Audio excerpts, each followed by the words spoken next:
been learning from. He was seemingly in love, at ease all the time.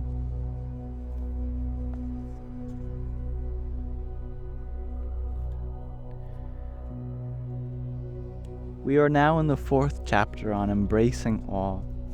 This section we're talking about how he embraced many underrepresented, underprivileged, or underacknowledged people of humanity, especially the feminine voices which often go unheard in our society.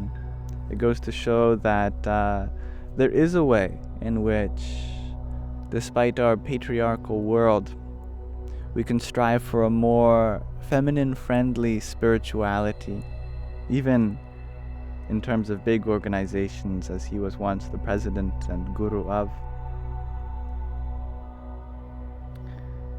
Let's see where we stopped reading. Swamishri took on the responsibility of guiding and raising countless young men and women.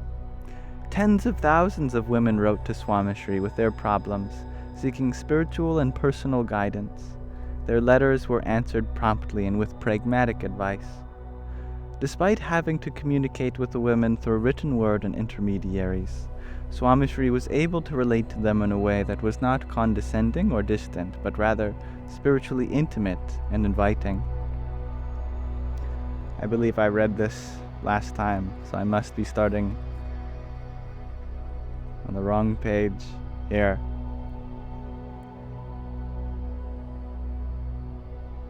Many times these letters became a vital medium through which Bhai Bhaktas, feminine devotees, were followed over the course of their education, marriage, their children's marriages, and even after their spouses had passed away. People may have traveled through nearly the entire cycle of their lives, and the only constant in their life was their guru's silhouette walking with them.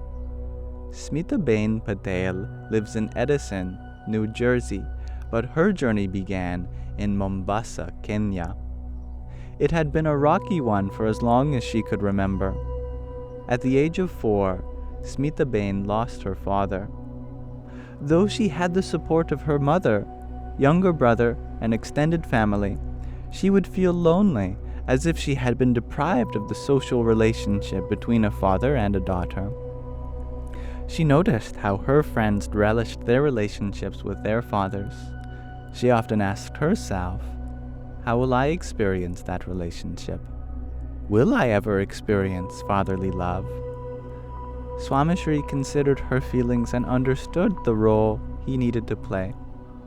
Every time her brother or maternal uncle approached Swamishri, he would say, "This boy and his sister are my children.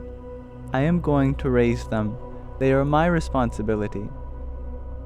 As the years passed, Smitaben realized that Swamishri did not take his fatherly duties lightly.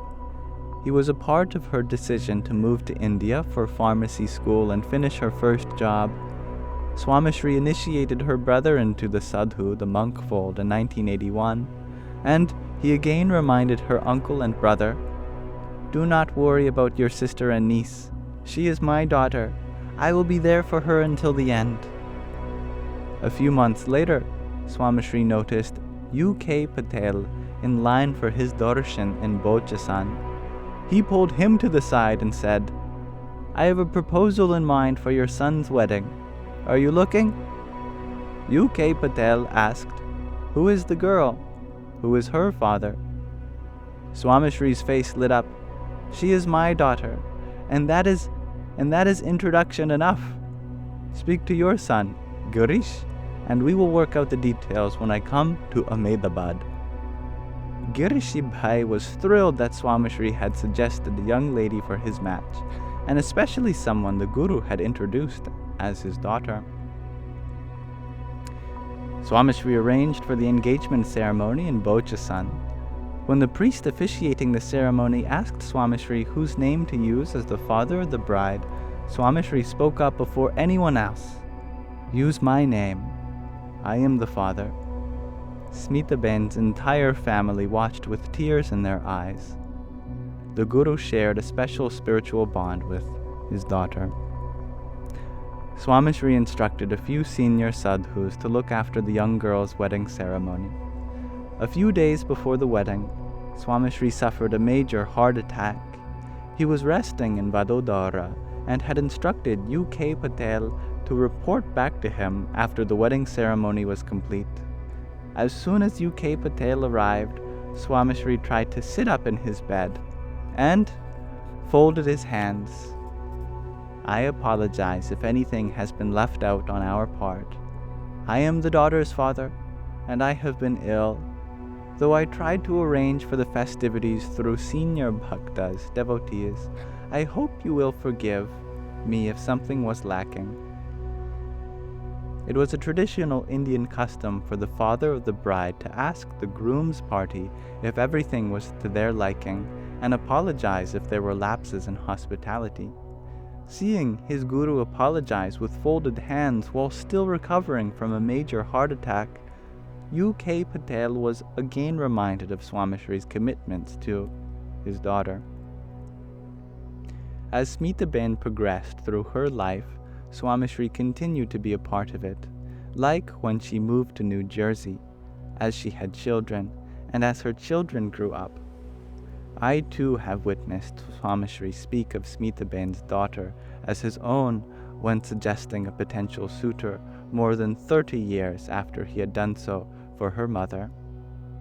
Though Swamishri never spoke to Smitaben, his commitment to his daughter was as firm as that of any loving father. The letters between the Bhai Bhaktas and Swamishri through his intermediaries became the difference between life and death for so many young ladies. A young woman in the tribal village in southern Gujarat had written a letter to Swamishri about her abusive husband. Swamishri contacted the local sadhus, the local monks, and asked them to go to the village and intervene.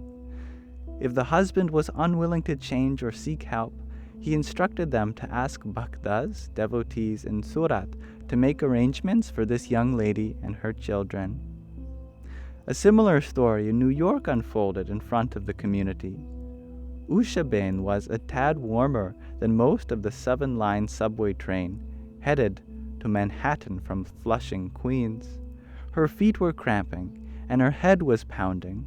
She was 7 months pregnant with her first child, and her husband had just left her. The physical difficulties of the pregnancy in an unfamiliar town, with the glaring, stigma-filled eyes of the community, were all too much to bear. She looked out of the train window and saw people passing below the bridge under the morning summer sun. It dawned on her that this is what Pramukh Swami Maharaj was telling her not to do. The 30-year-old expecting mother had not been a bhakta, a devotee. In fact, when her mother had asked her to read the Vachanamrut and other Swaminarayan texts as a child, she would laugh and find excuses to get away. In this moment, though, she decided to come to the mandir, the temple on Bound Street, for Swamishri's darshan, viewing presents. After her first darshan at the mandir, Usha Bain wrote a note to Swamishri. The note was a tune of her frustration and difficulties. She wrote it in haste and did not even have an envelope. She handed it to one of the senior bhaktas standing by the door of the mandir. She had heard in the announcements that Swamishri was leaving America for the next day.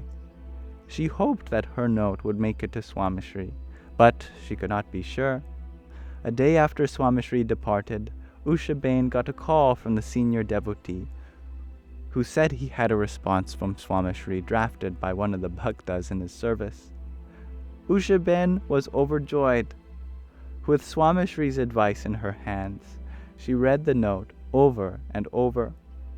There were strong words of encouragement, reconciliation, warmth, and support, but there was one paragraph in the letter that she did not fully understand. The paragraph read, "Do not take any steps that are against the instructions laid out by Bhagwan Swaminarayan in the Shiksha Patri. Stay strong. God and Guru are with you. Everything will work out over time. Do not lose hope. You are not alone. Usha Bain had never read the Shiksha Bhatri, the canonical Dharma Shastra, the code of conduct text set forth by Bhagwan Swaminarayan for bhaktas, devotees in the Swaminarayan community. She went to the mandir the next day and picked up a copy. She read all 212 verses, but still did not understand why Swamishri had referred to it in the letter. Returning to that moment in the train, looking over that bridge on her way to Manhattan, she suddenly realized why Swamishri conveyed that message. It was over that bridge, on prior commutes, that she had previously contemplated ending her life to avoid the torture of pain, abuse, and abandonment. Swamishri was telling her to not give up hope and not to end her life. Usha Bain was startled. She had not mentioned these thoughts of suicide explicitly in her letter, or to anyone for that matter, but Swamishri had read between the lines of her letter of distress. He had felt and experienced her pain. He could hear it and had sensed that this young woman must have been in such a state of despair to have contemplated ending her life. From that day onwards, Usha Bain lived with a ray of hope. Over the next 19 years, she must have written Swamishri almost 24 letters, and each one reaffirmed one fact. She was not alone with her child. Swamishri was walking with her every step of the way. Swamishri's letters saved lives and carried them forward.